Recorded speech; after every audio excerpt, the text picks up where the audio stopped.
Making legendary armor is quite a long journey, and it's not for everyone. It involves a large amount of raiding, farming gated materials for months, and few thousand gold in the process. Before we begin, don't forget to watch my legendary armor showcase if you are mostly interested in skins. A link is down below. This guide is split into few parts, and you can quickly navigate with timestamps below. Raiding can be a quite big deal for new players. You can't just jump in and expect to be carried. Raids require an optimal class, build, gear and decent amount of skill. Some classes are wanted more, some less, and it's slightly changing over time and also for each boss. You should play class what you know best, but if you can't decide, just take Ranger or Warrior, those are always wanted. Optimal raid builds and gear with detailed descriptions can be found on Meta Battle or QT website, links are down below. While ascended gear isn't always required, it's unwritten rule if you wanna play outside of training groups, so keep that in mind. Before you join any group, it's a great idea to watch or read some guide for upcoming boss. Entering blindly will just slow you down. You can find some boss guides here on my channel, and the rest should be released soon. A good place where to start are training groups. They don't require experience, and even if you watch some guides, it always takes few tries before you learn the ropes. Your next step should be finding groups farming easy bosses like Escort, Bandit Trio, Mursat Overseer or even Veil Guardian. The goal here is obtain at least few legendary insights what helps you prove your raid experience to better groups. And finally, once you have decent amount of insights, it's time to join some experienced parties or even raid guild. You can of course keep farming easy bosses, but you will have problems later with certain achievements. Legendary insights are the first time-gated thing you'll be facing. In most cases, it's what scares most of players just at the beginning. Each part of armor requires 25 insights, so in total 150 for a whole set. Only way how to obtain them is killing raid bosses. Each boss drops one insignia per week, so even if you kill all bosses every week, it will take few months. Since dropping insights don't require any collection or achievement, it's a good place to start. Another piece what also involves raiding are collections for the first and second tier of the precursor armor. Almost every part of them requires some specific task, so let's dissect them a bit. To even unlock the first collection, you have to kill at least one raid boss. Doesn't matter which one. The second collection is unlocked after you finish first one. Some items from those achievements are required for others down the line, so don't destroy them. For Infuse Living Crystal, kill Earth Elemental miniboss in Tangled Depths and loot Living Crystal from him. He will spawn next to Whitebeard's Pride 2 Strongbox. Once you kill Veil Guardian in Wing 1, just interact with one of the pillars around the arena and it's done. Infuse Soul Mirror is one of those bit harder. You have to finish Northwatch meta event chain in Auric Basin and obtain Soul Mirror from Burnisher Kengu on the end. Then complete Ghost Run event between Veil Guardian and Gorsewall in Wing 1. During this event, one player has to carry the torch from the beginning and lit up brazier at the end. The achievement will be completed once you interact with lit brazier. Carrier has to be really careful and not even get down, or else torch is lost and achievement can be completed. For Auric Energy Crystal you have to first kill Veil Guardian in Wing 1 and loot Energy Crystal from its chest. Then go to Auric Basin, enter Inner Chamber under Terrier and use Crystal near the egg in the middle. Spirit Weave comes from combining 5 energized spirit threads. First you have to kill Gorsewall in Wing 1 5 times, since it drops only one thread at a time. Then go to Tangled Depths and participate in Chuck Garen meta event. Once it's done, your threads will be energized and you can combine them. Coagulated ectoplasm comes from combining 10 ectoplasmic residues. Those drop from hidden chests in Wing 1 and 2. Clearing bosses isn't necessary, you can enter someone else's cleared raid and loot them once per week. Drop chance isn't 100%, so it can take several weeks. In Wing 1 is one of the chests available only after you lit Brazier, so you can reliably open only 3 of them. The best is to start near Gorsewall, jump on the mushroom, pick first, glide bit forward, take second and then pour behind Sabata and open the last one. In Wing 2 we have 4 chests. First is behind vines in Slaughter Cave. Second is bit harder. Glide from Vista after Slaughter to south, climb tree, glide to scaffolding, run around ledge, use pad and glide to chest. Third is next to Bandit Camp Rift. Use updraft and you are there. Fourth is on ledge near Matthias, just glide from stairs. The core of Flame is straightforward, just kill Sabetha in Wing 1 and loot it from her chest. For Arcane Dust, first get Powder Aurelium from the chest on the end of Sanctum Scramble Adventure in Auric Basin. Then kill Matthias in Wing 2, loot Bloodstone Powder and combine them. Mushroom Medley requires 4 things. First, kill Slothazor in Wing 2 and loot Noxious Mushroom Cap. Then go to Tangled Depths and kill Mushroom Emperor for Mushroom Emperor Gills. He spawns in cave close to Order of Whisper Camp waypoint. After that, combine those with Orion Truffle and Sawgill Mushroom. Both can be gathered or you can buy them on Trading Post.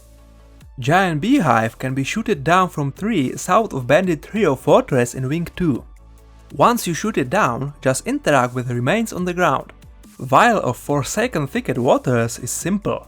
Just kill Matthias in Wing 2, step into one of 4 fountains in his arena and confirm dialogue. Just be careful and don't leave instance before, or else you have to kill him again. Spirit Quest Tonic can be created by combining items from 4 previous achievements: Arcane Dust, Mushroom Medley, Giant Beehive and Vial of Forsaken Thicket Waters. I would recommend keeping this tonic even after you finish the collection. Groups in LFG often ask to show off buff it provides as proof of your experience with Wing 2.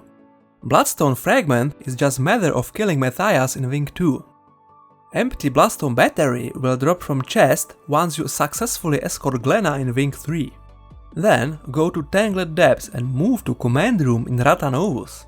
The battery can be charged by interacting with Holo Device lying next to one of consoles. For Soul of the Keep, kill Keep Construct in Wing 3 and loot Stone Soul. Then head to Tangled Depths and let one of Chucks around the map hit you with its goop attack. Once it happens, just use Stone Soul in your inventory to complete the achievement. With Tormented Aurelium, begin at Scavenger Racketin bit north from Westwatch waypoint in Auric Basin. Get from him Polished Aurelium and use it before you start Maze event in Wing 3, what happens between Keep Construct and Xera. Also, don't die there. For Spirit Strings, visit one of Itzel Mastery vendors and buy Itzel Spirit Poison. Most convenient one stays next to Shipwreck Peak waypoint just at the beginning of Verdant Brink. He will show his wares only if you already learn Itzel Language Mastery. Once you have it, use it before you begin fight with Keep Construct in Wing 3. The achievement will be completed once you kill him without dying. Bloodstone infused ectoplasm drops from one of 3 chests in Maze in Wing 3. The easiest way how to access them is glide from Temple of Awakening where you get ported after Xera dies. You can also enter someone else's cleared instance. From Temple glide north over a maze. Third chest is directly north, a second bit west and last bit further north. White Mantle Ritual Goblet drops from final chest in Temple of Awakening where you get ported after you defeat Xera in Wing 3. Once you finish the first collection, second will be unlocked and you will also receive a chest with spare Ascended Armor set. Crystalline Heart can be changed for 100 crystalline ingots at Armor Craftsman NPC near every crafting station. Crafting ingots require one of armor disciplines at level 500. Just pick one what corresponds with your class, Armorsmith, Leatherworker or Tailor. You will also need 4 ingredients. Globs of Ectoplasm from salvaging rares or buy them on the Trading Post. Amalgamated Gemstones also from Trading Post as rare drop in Heart of Thorn zones. Fulgurite can be crafted with Obsidian Shards and 3 items from chests in Verdant Brink, Auric Basin and Tangled Depths. The last part is crystalline ore from pots in Dragonstand. Currency farming guides for each of those zones are on my channel, links are down below. Crystalline Heart is essential for each of following achievements, so don't destroy it. For Vine Heart, use Crystalline Heart after you defeat any of 4 Octovines in Terror meta event in Auric Basin. For Burning Heart, use Crystalline Heart after you kill the last boss in Volcanic Fractal. For Frozen Heart, use Crystalline Heart after you kill the last boss in Snowblind Fractal. For Windy Heart, use Crystalline Heart after you get buffeted by Wyvern in Verdant Brink. There are multiple of those, but most convenient will be Wyvern Patriarch. One of the choppers what leads to him spawn always 20 minutes before the night ends near Shipwreck Peak waypoint. For Sodden Heart, use Crystalline Heart after you kill the last boss in Aquatic Fractal. For Ley Infused Heart, go to Dragon Stand. During the final fight with Mouth of Modremoth, glide to lowest rock under one of two center islands and use Crystalline Heart there. For Cultivated Heart, go to Order of Whispers camp waypoint in Tangled Depths. From spot bit south, glide through updrafts to Big Tree. Use Crystalline Heart inside near Flex Farm. For Penitent Heart, use Crystalline Heart anywhere inside Wing 4. For Jade Heart, use Crystalline Heart before you start fighting with Cairn in Wing 4. During fight, boss spawn around green circles where you need to stand during an explosion. If you get hit outside of those circles or die before the fight ends, you won't get the achievement. For Protected Heart, use Crystalline Heart before you start fighting with Mursat Overseer in Wing 4.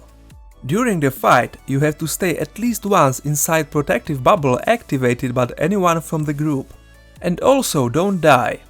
For Tormented Heart, use Crystalline Heart before you start fighting with Samarok in Wing 4. During the fight with Gildem and Regom, stay in Regom's explosion for achievement. For Demonic Heart, use Crystalline Heart before you start fighting with Demos in Wing 4. Then just kill him without dying.